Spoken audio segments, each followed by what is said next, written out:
হবে। এখন পুজোর টাইম, এখন 100 টাকাই লাগবে। তাই বলে তুমি 100 টাকা নেবে? 100 টাকাটা খুব বেশি হয়ে যাচ্ছে না? 50 টাকা নাও। না ম্যাডাম, হবে না, 100 টাকাই লাগবে। আমি 100 টাকা দিতে পারবো না, তুমি 50 টাকাই নাও।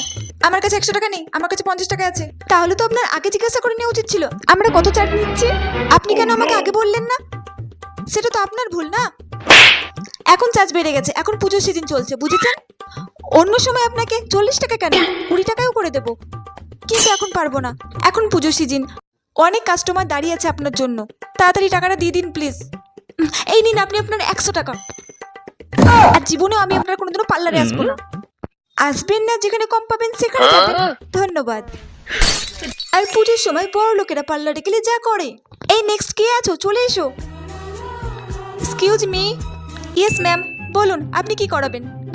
বলছিলাম আপনাদের এখানে manicure, pedicure and hair spa সমস্ত কিছু অ্যাভেলেবেল আছে তো? হ্যাঁ ম্যাম,